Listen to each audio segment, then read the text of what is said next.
ஆன்மீக அன்பர்களுக்கு எனது வணக்கங்கள்.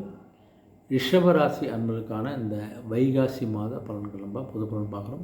இந்த வைகாசி மாதம் பார்த்திங்கன்னா 14/5/2024 14/6/2024 வரையான காலகட்டத்தில் வந்து வைகாசி மாதம் இருக்குது. வைகாசி மாதம் வந்து ஒரு சிறப்பான பல பயிற்சிகளை உடைய ஒரு மாதம் அமையுது. அப்படி பார்த்திங்கன்னா இந்த வைகாசி 7ஆம் தேதி வந்து 20/5/2024 பார்த்திங்கன்னா சுக்கிர பகவான் வந்து ரிஷப ராசிக்கு பெயர்ச்சடைகின்றார். வைகாசி 11ஆம் தேதி 24/5/2024 அன்று புதன் பகவான் வந்து ரிஷப ராசிக்கு பெயர்ச்சடைகின்றார். வைகாசி 18ஆம் தேதி 31/5/2024 அன்று செவ்வாய் பகவான் மேஷராசிக்கு பெயர்ச்சடைகின்றார். வைகாசி 27ஆம் தேதி 9/6/2024 அன்று புதன் பகவான் வந்து மிதுன ராசி பெயர்ச்சடைகின்றார். வைகாசி 31ஆம் தேதி 13/6/2024 சுக்கிர பகவான் வந்து மிதுன ராசி பெயர்ச்சடைகின்றார். இவ்வளோ பல்வேறு கட்ட அருமையான பயிற்சிகளோடு இந்த மாதம் அமைகிறது. இந்த மாதத்தில் இந்த ரிஷபராசி அன்பர்களுக்கான பொது பலன் பார்த்திங்கன்னா, இந்த ரிஷபத்தில் இருக்கக்கூடிய கிருத்திகை நட்சத்திரம் 2ஆம் பாதம், 3ஆம் பாதம், 4ஆம் பாதம், ரோஹிணி நட்சத்திரத்துடைய 4 பாதங்கள், மிருக நட்சத்திரத்துடைய 1ஆம் பாதம் 2ஆம் மாதம் வரையான ரிஷபராசி அன்பர்களுக்கான ஒரு மாதப்பலன் வைகாசி பலன் பார்த்திங்கன்னா, பொதுவாகவே உங்களுக்கு குடும்பஸ்தானத்தில் குடும்பம்னு பார்த்திங்கன்னா இந்த மாதம் முழுவதும் உங்கள் ராசிக்கு அதிபதியான சுக்கிர பகவான் வந்து கொஞ்சம் உங்களுக்கு அனுகூலமாக இருக்கார். அந்த அனுகூலமாக இருக்கிறதால பார்த்தா குருவினால் எந்த விதமான நன்மையும் உங்களுக்கு எதிர்பார்க்காதீங்க. ஆனால் எந்த வித பயனும் கிடையாது உங்களுக்கு. ஆனால் வைகாசி 11ஆம் தேதி வரைக்கும் பார்த்தீங்கன்னா உங்களுக்கு புதன் பகவான் வந்து கொஞ்சம் சாதமாகவே உங்களுக்கு அமைகிறார் உங்களுக்கு. அதனால் எந்த விதமான கவலையும் நீங்கள் பட வேணாம் உங்களுக்கு. அதே சமயத்தில் ஜென்ம ராசியில் வரக்கூடிய சூரிய பகவான் வந்து கொஞ்சம் ஆரோக்கிய குறையும், கொஞ்சம் அசதியும், உடல் உபாதையிலும் கொடுக்கறதுக்கான வாய்ப்பு இருக்குது. கொஞ்சம் கவனமாக இருங்க. ஜென்ம ராசியில் இருக்கக்கூடிய சூரியனால் உங்களுக்கு உடல் நல குறைபாடுகள் ஏற்படும், கவனமாக இருங்க. அதனால் வெயிலில் போகிறது, தேவையில்லாமல் சுற்றுலாம், தேவையில்லாத பயணங்கள்லாம் கொஞ்சம் தவிர்ப்பது ரொம்ப ரொம்ப ரொம்ப நல்லது உங்களுக்கு பார்த்துங்க. மனைவிக்கு கொஞ்சம் ஏதாவது பிரசவம் சம்மந்தமாக கணவன் மனைவி கொஞ்சம் தற்காலிகமாக பிரிந்திருக்கக்கூடிய காலகட்டமாக இருக்கலாம். உங்களுக்கு புத்திரஸ்தானத்தில் கேதுபாவன் இருக்கிறதால உங்களுக்கு உடைய குழந்தைகளுடைய உடல்நல சென்று கவனமாக இருங்க. அதாவது உடல்நிலை பாதிக்கக்கூடிய நிலையிலும் இருக்க போது உங்களுக்கு. இந்த கேது நிலை கொண்டிருக்க இந்த கன்னிராசியில் பார்த்தீங்கன்னா பூர்வீக புண்ணியஸ்தானமாக அமைந்திருப்பதால் இந்த பாடல் பெற்ற சில தலங்களுக்கெல்லாம் போய்வதற்கான வாய்ப்பு கிடைக்கும் போது அப்புறம் போயிட்டு வாங்கினீங்க. அப்படி போயிட்டு வந்தனா சில திருமண முயற்சிக்கெல்லாம் இருந்த தடங்கள் தாமதங்கள்லாம் கொஞ்சம் சரியாகக்கான வாய்ப்பு சில பேருக்கு கண்டிப்பாக அமைப்பது உங்களுக்கு. இந்த வைகாசி 11ஆம் தேதி பார்த்திங்கன்னு வச்சுக்கலாம், செவ்வாய் உங்களுக்கு கொஞ்சம் அனுகூலமாக இருக்கார். அதனால் உங்களுக்கு கொஞ்சம் அலைச்சல் கொஞ்சம் குறைவாகவே இருக்க போது உங்களுக்கு. என்னதான் இருந்தாலும் கொஞ்சம் இந்த வைகாசி 12ஆம் தேதியிலேருந்து கொஞ்சம் அலைச்சலும் உங்களுக்கு அதிகரிக்கக்கூடிய காலகட்டமாக தான் இருக்குது. கொஞ்சம் அலைச்சலும் உடல்நலத்தில் ஆரோக்கியமும் உங்களுக்கு பார்த்துக்கோங்க. கொஞ்சம் ஜாகிரதையாக நல்லது உங்களுக்கு. பொதுவாகவே இந்த தொழிலில் பார்த்தா தொழில் சார்ந்த இருக்கக்கூடிய ராகு அமர்ந்துக்காரங்களுக்கான சனியும் பாகிஸ்தானில் கொண்டு வந்தாலும் உங்களுக்கு உடைய வேலை சுமையும் பொறுப்புகளும் கொஞ்சம் அதிகரிக்க போகுதுனால் உங்கள் சக்திக்கு மீறிய சில உழைப்பை நீங்கள் போட வேண்டிய காலகட்டமாக அமைப்பது உங்களுக்கு. அதே சமயத்தில் உங்களுடைய மேலதிகாரிலாம் கொஞ்சம் நியாயமாக நடந்துக்க மாட்டாங்க. கொஞ்சம் ஜாகிரதையாங்க.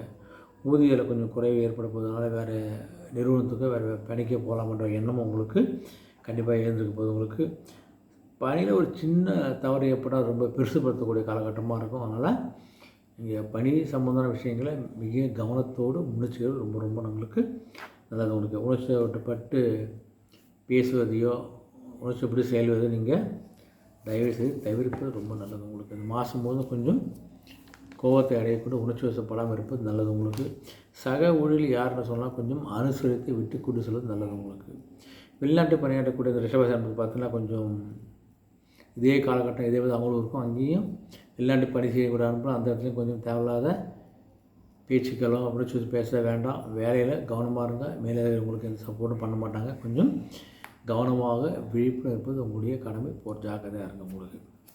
பொதுவாக இந்த தொழில் சார்ந்த பார்த்தோன்னா கொஞ்சம் கடுமையான போட்டிகளை சந்திக்கக்கூடிய காலகட்டம் உங்களுக்கு அமைப்பது உங்களுக்கு ரிஷபராசி அன்பர்களுக்கு. அதனால் வந்து உங்களுடைய லாபத்தை வந்து கொஞ்சம் தக்க வச்சுக்கங்க. இந்த லாபத்தை தக்க வைத்துக்கொண்டு நீங்கள் ரொம்ப கஷ்டப்பட்டு பெரும்பாடு பட வேண்டிய காலகட்டமாக தான் இந்த வைகாசி மாதம் அமைப்பது உங்களுக்கு.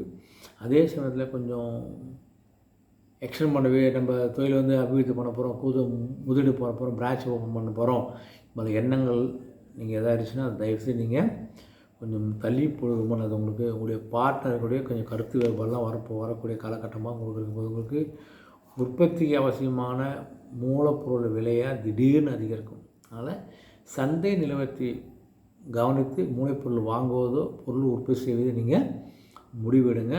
அதிகமாக உற்பத்தி பண்ணிட்டு ஏற்றுமதி செய்ய முடியாமல் இல்லை விற்பனை செய்ய முடியாமல் கஷ்டப்படக்கூடிய காலகட்டமாக இருக்கும்.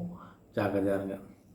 அதே சமயத்தில் பார்த்தீங்கன்னா கொஞ்சம் உங்களுக்கு இந்த சர்வதேச சூழ்நிலை கொஞ்சம் பிரச்சனைலாம் கொஞ்சம் பார்த்துக்கிட்டு பொருட்களை ஏற்றுமதி இறக்குமதி கொஞ்சம் கவனமாக இருங்க. என்னதான் இருந்தாலும் கொஞ்சம் எல்லா விஷயத்துலையும் கவனமாக இருக்கக்கூடிய காலகட்டமாக தான் உங்களுக்கு இந்த வைகாசி மாதம் அமைகிறது ரிஷபராசி அன்பர்களுக்கு.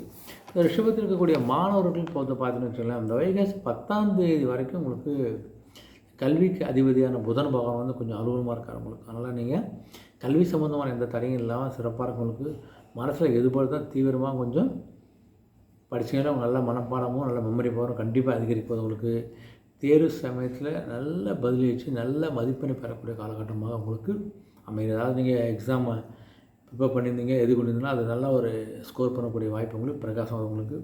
இந்த 11ஆம் தேதியிலேருந்து பார்த்தீங்கன்னா கொஞ்சம் அசதியும் சோர்வும் ஏற்பட போகுது. அதனால் கொஞ்சம் உட்காந்து படிக்கிறத கொஞ்சம் கவனம் பெறுங்க. நைட் டைமில் ரொம்ப நேரம் கண் வச்சு படிப்பதை கொஞ்சம் தவிர்க்குறங்க. நேரத்துக்கு சாப்பிடும் நேரத்து தூங்கினாலே உங்களுக்கு நல்ல ஒரு கல்வி உங்களுக்கு சிறப்பாக இருக்குது உங்களுக்கு. பொதுவாக அந்த விவசாயத்தை பார்த்தா கொஞ்சம் விளைச்சலுக்கும் வருமானமும் கொஞ்சம் திருப்தியாக கொஞ்சம் இருக்க போகுது உங்களுக்கு. அதனால் 12ஆம் தேதி வந்து இந்த பூமிக்கான செவ்வாய் வந்து கொஞ்சம் விரயசாந்தி மாறுறதுல கொஞ்சம் கைப்பணங்களாக வீண் செலவாகக்கூடிய காலம் இருக்குது. அதனால் நான் கால்நடைகளுக்கு மருத்துவ செலவு ஏற்படக்கூடிய காலகட்டமாகவும் உங்களுக்கு இருந்தாலும் உங்களுக்கு எந்தவித கடன் தொல்லையும் இருக்காது. இந்த மாதம் பொதுவாக பெண்மணிகள் பார்த்தா இந்த மாதம் முழுவதும் சுக்கிர பகவான் ஆதரவாக இருக்கிறவங்களுக்கு, அதனால் ஆதரவு கிடைக்கிறதால மற்ற கிரகங்களால் அதிக நன்மை பெற இயலாட்டாலும் உங்களுடைய குடும்பத்தில் இருக்கக்கூடிய சிறு சிறு பிரச்சனைகள்லாம் தோன்றி மறைஞ்சி ஒரு பெரிய பிரச்சனை போகாதனால மனசுக்கு கொஞ்சம் ஆறுதல் அளிக்கக்கூடிய மாதமாக தான் உங்களுக்கு கண்டிப்பாக அமைப்பது. உங்களுக்கு கொஞ்சம் உடல்நிலையில் வந்து கொஞ்சம் கவனம் எடுத்துருங்க. நீங்கள் அதிக அலைச்சலோ அதிகபட்ச வேலை செய்வதை கொஞ்சம் குறைத்து கொள்வது நல்லது உங்களுக்கு. அலுவலக பெண் ஆஃபீஸ் போய் வர பெண்கள் கொஞ்சம் உங்களுடைய பணியில் கொஞ்சம் கவனமாக இருப்பது ரொம்ப ரொம்ப நல்லது. பொதுவாகவே பார்த்தா நீங்கள் இந்த மாதம் கொஞ்சம் அலைச்சலையும் கண்ணு வடுப்பு கொஞ்சம் தவிர்ப்பது ரொம்ப ரொம்ப நல்லது உங்களுக்கு. பரிகாரம் அப்படி மனசுக்கு திருப்தி செய்யணும்னு பார்த்தீங்கன்னா அருகில் இருக்கிற கோவிலில் போட்டு சனிக்கிழமையில் மண் தீபத்தில் விளக்கேற்றி இறைவனால போதும் உங்களுக்கு ஒரு மன திருப்தியும் ஒரு மன அமைதியும் கண்டிப்பாக கிடைக்கும். பிரதோஷத்துக்கு போய் நீ கோவிலில் சாமி கும்பிட்டாலும் உங்களுக்கு நல்ல ஒரு பலன் கிடைக்கும் போது உங்களுக்கு. உங்களுடைய சந்திராசிரமம் பார்த்திங்கன்னா வைகாசி 12ஆம் தேதியிலேருந்து வைகாசி 14ஆம் தேதி சந்திராசிரமம். இந்த சந்திராசிரம காலகட்டங்களில் சில புது முயற்சி செய்வதோ கொஞ்சம் கவனமாக இருங்க. மற்றபடி இந்த ரிஷபராசி அன்பர்களுக்கு கொஞ்சம் வைகாசி மாதம் கொஞ்சம் சுப பலனை விட கொஞ்சம் அசுப பலனை கொஞ்சம் அதிகமாக இருக்குது. கொஞ்சம் ஒரு விஷயத்துலையும் கொஞ்சம் கவனமாக இருப்பது ரொம்ப ரொம்ப நல்லது. நன்றி, வணக்கம்.